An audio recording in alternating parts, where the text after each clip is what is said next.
Year 2846. Humanity arrived in search of a new world. It found a paradise, endless forests, water, fertile soil, a place to start over. For a time, they believed they were alone, until signs began to appear on the ground, and they realized that silence did not mean absence.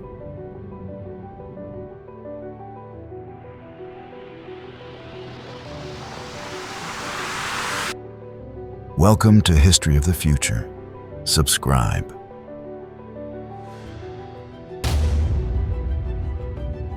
The story of Concordia did not begin in space. It began on Earth. In the early 20th century, humanity managed to halt the climate crisis. The ocean stopped advancing, temperatures stabilized, and vast swaths of the planet began to recover. But the price was enormous. Millions of people were concentrated in densely populated cities. Resource extraction was subject to strict quotas, and nearly half of the Earth's surface was declared protected territory.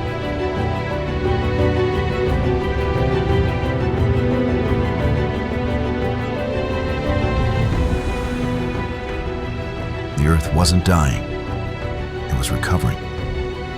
But to do so, it had to completely cease to belong to humanity. Over the following centuries, part of the population accepted that new balance. Another part began to view it as a form of stagnation.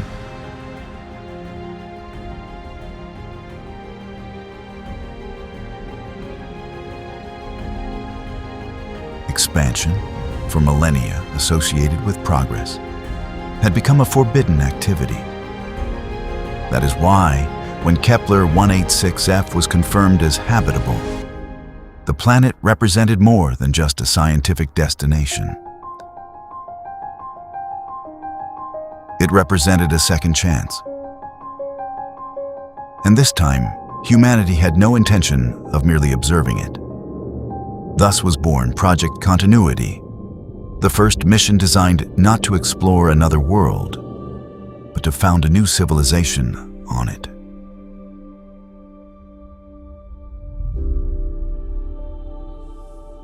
The spacecraft carried families, seeds, machinery, and everything needed to start over. It wasn't a visit, it was an arrival. The mission had a single purpose: to land and to stay. Over the following years, Project Continuity gathered everything needed to establish a society far from Earth. Then, the ship set out.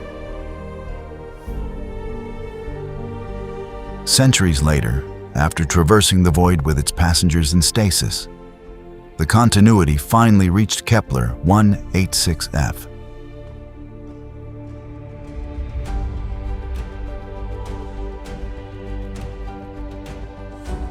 But from orbit, the first doubts began to surface. The continents did not match the maps drawn up from Earth. There were more oceans than expected, expanses of vegetation where telescopes had recorded arid regions, and atmospheric activity that did not appear in any of the old reports.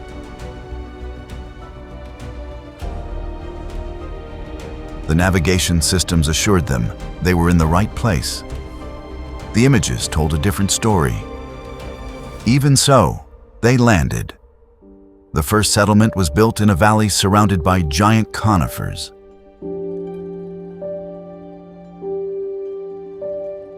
The rivers carried fresh water, the temperatures were mild, and vegetation covered every hillside until it faded into the horizon. The colony named the planet Concordia. During the first few days, everything seemed to confirm that they had found the place they were looking for. The air was breathable for short periods without assistance. The water could be treated. The first seeds from Earth germinated inside the grow modules.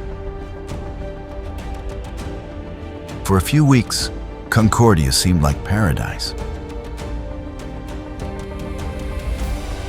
Then the illnesses began. First came mild fevers. Then came respiratory infections, rashes, and digestive disorders. Some colonists developed inflammations that the medical systems could not identify.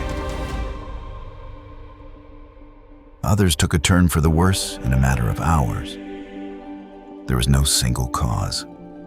There were bacteria in the water, spores in the air, parasites in the insects, microorganisms clinging to plants that seemed harmless. The filters reduced exposure, but they couldn't completely isolate a colony that had traveled there to live on the surface. During the first few months, the infirmary remained overwhelmed, and mortality rates rose among the most vulnerable groups. It wasn't a sudden extinction. It was a slower process, a colony that was growing weaker every day. The planet offered water, fertile soil, and a seemingly inexhaustible supply of food. But almost nothing could be safely consumed. The situation began to change when biological teams observed small, six-legged creatures living under the ferns. They fed on a dark, thick root that grew in the valley's damp areas. The colonists called it soma. Analyses revealed that its pulp contained proteins, sugars, fats, vitamins, and minerals in extraordinary proportions. It grew rapidly, could be cultivated with few resources, and met a large part of the colony's nutritional needs.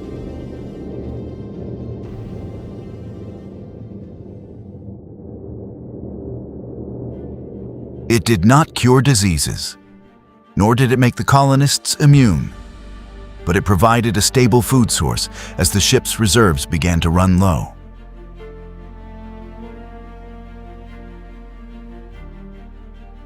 Little by little, the mortality rate dropped. The colony breathed a sigh of relief, and then the expeditions began. They weren't looking for great discoveries. They were looking for water. New areas of soma, land where the settlement could be expanded. The first teams followed the rivers and ventured into the vast open plains that separated the coniferous forests. It was there that they found the first traces.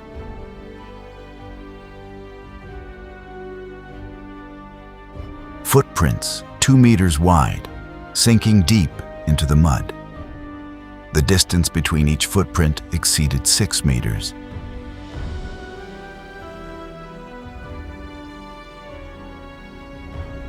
Further north, fragments of calcified shells over 1 meter in diameter appeared. Remains of colossal eggs.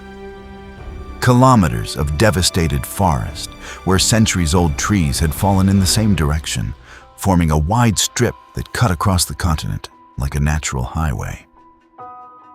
The colonists still didn't know what had left those marks. But they began to realize that Concordia wasn't empty, and that perhaps they had never really reached Kepler 186f.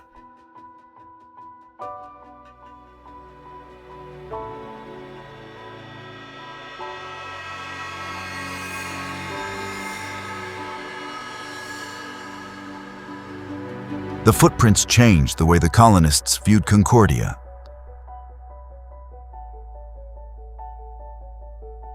Until then, the danger had been microscopic. Bacteria, spores, parasites. Now they knew there was also something enormous. Expeditions tried to follow the footprints, but the trail vanished in the dry areas.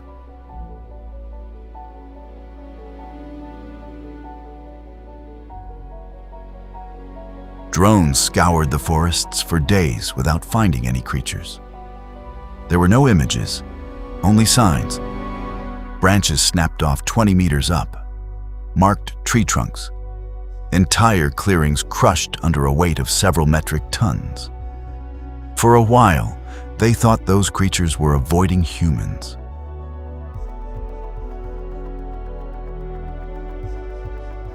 That explanation was reassuring. Until the interference began. The systems detected regular pulses on the lowest frequencies. They would appear for hours and come from different points across the continent. At first, they blamed the generators. Then, the wind. Later, they blamed geological activity. The first symptoms appeared among the field teams. Dizziness, nausea, chest tightness, a sense of panic with no apparent cause. The answer lay below 20 hertz, infrasound. Waves too low frequency for the human ear, but capable of making the body vibrate. The colonists couldn't hear them, but their bodies could. The new sensors showed that the signals also traveled through the subsoil, and they weren't coming from a single location. There were dozens. Some remained motionless. Others changed position. Several seemed to be moving together through regions that were still unexplored. It wasn't a geological phenomenon. It was a conversation. The creatures hadn't disappeared. They were communicating. The expeditions followed the signals toward the northern mountains. On the other side, a station recorded thousands of overlapping pulses crossing the plain. The explorers launched a drone above the treetops. On the horizon, the cameras detected movement. It wasn't a storm. It wasn't the forest. It was something alive.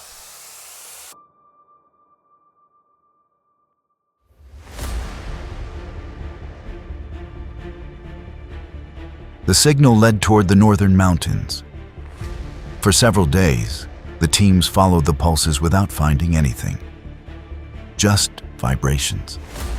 Shadows among the trees, tracks too large to belong to any known animal, until they reached the plain. There, the landscape was moving. It wasn't a single creature.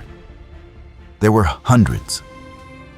Animals tens of meters long made their way through the vegetation, snapping off entire branches from the conifers. Others walked in groups around their young, protected by plates, horns, and bony structures that were all too reminiscent of species long extinct on Earth. Above them flew creatures with immense wings. And at a distance, almost hidden among the ferns, predators tracked their movements. It wasn't a herd. It was an entire ecosystem.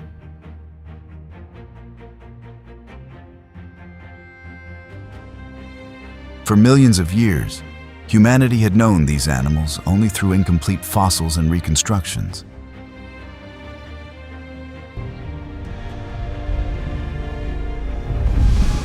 Now they stood before them, alive, breathing, communicating through the ground. The images reached the colony before the expeditions did. First came fascination, then fear. Until then, the tracks might have belonged to a few isolated animals. Now they knew the truth. There were dinosaurs on Concordia, hundreds, perhaps thousands, occupying plains, forests, and entire regions that humanity had not yet explored. The discovery brought back a question that no one had been able to answer since their arrival. Was this really Kepler 186a? The system said yes. Everything else said otherwise.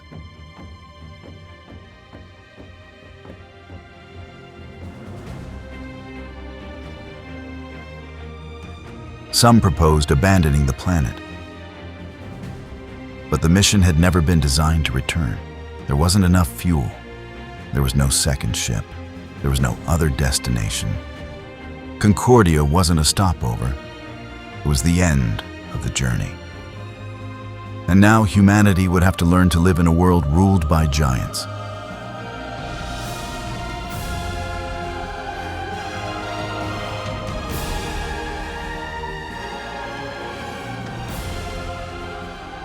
The appearance of the giants changed the colony's future.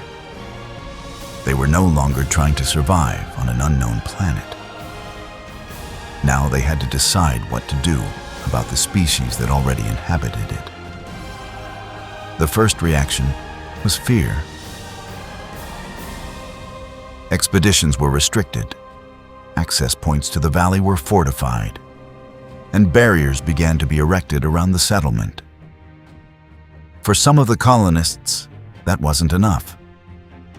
The mission had traveled through space to found a new civilization.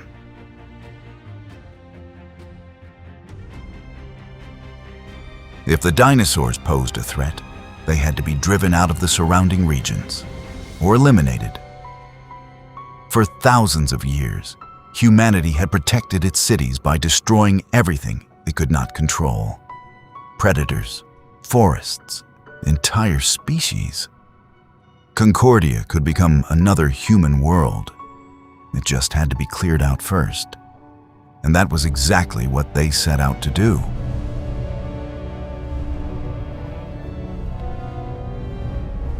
The first operations began around the valley. Barriers, watchtowers, and low-frequency emitters were set up to keep the creatures at bay. The small animals fled. The large ones paused. For several days, the colony believed it had won. Then came the responses. They weren't organized attacks. They were disoriented animals entering areas they had never occupied before. Viene hacia mí. Herds separated from their young. Predators driven toward the settlement by signals they did not understand. Each barrier merely shifted the danger. Each shot merely pushed the danger somewhere else.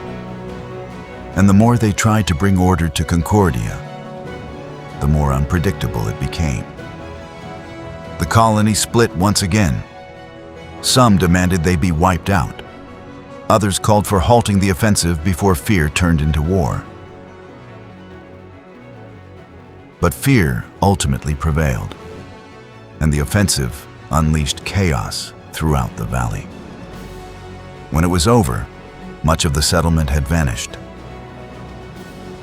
The outer modules were destroyed, the crops were buried under mud, and the barriers meant to protect them had been reduced to fragments of metal scattered among the trees. The colony could no longer remain there. Rebuilding would mean repeating the same mistake. Leaving wasn't an option either. There was no fuel to return to Earth, nor was there any other known place to go.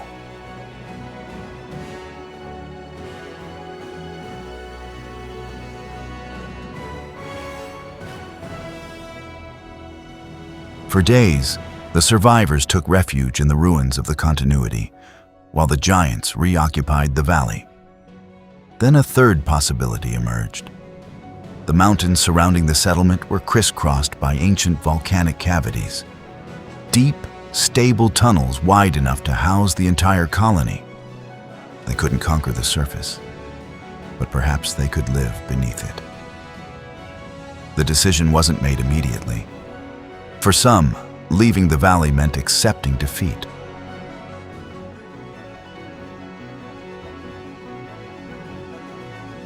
For others, it was the first time humanity truly understood where it had arrived. They hadn't found an empty world. They had entered a world that already had its own rules. And if they wanted to stay there, they would have to stop acting like they owned the place.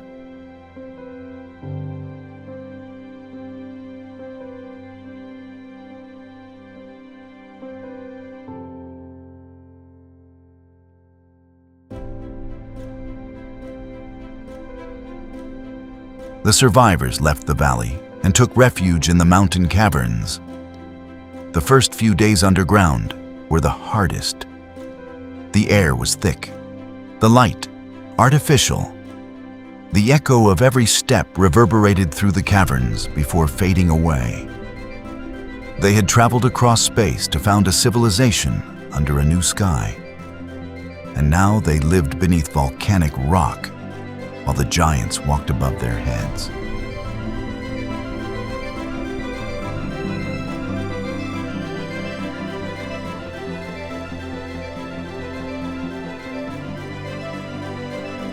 But the mountain offered something the surface had never given them: protection.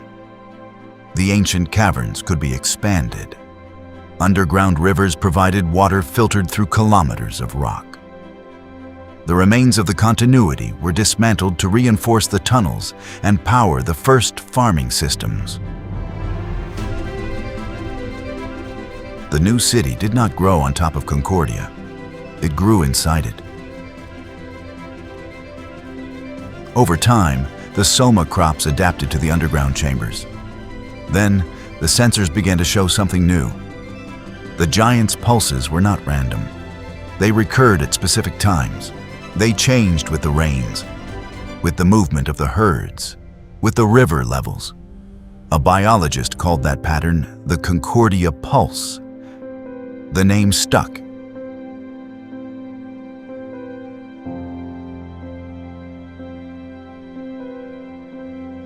The settlers discovered that, when the frequencies changed, the soma bloomed earlier. That certain tremors heralded the arrival of rain. That the movement of the large animals altered the water, the vegetation, and life throughout the valley. These were not isolated signals. It was an ecosystem speaking to itself. And humanity had begun to listen. Their forays to the surface also changed. They no longer sought to clear territory. They went out to observe.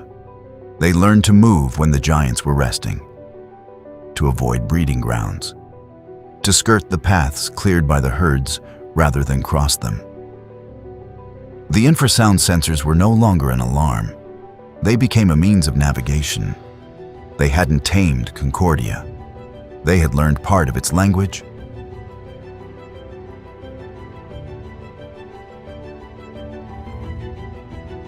Decades later, the colony was no longer a besieged settlement. It was a civilization beneath the mountain. Above, the giants continued to occupy forests, plains, and rivers. Below, humanity was still alive, but it was no longer the same. It had stopped measuring progress by the amount of territory conquered. It had learned to grow without expanding, to survive without expelling others, to live somewhere without claiming ownership.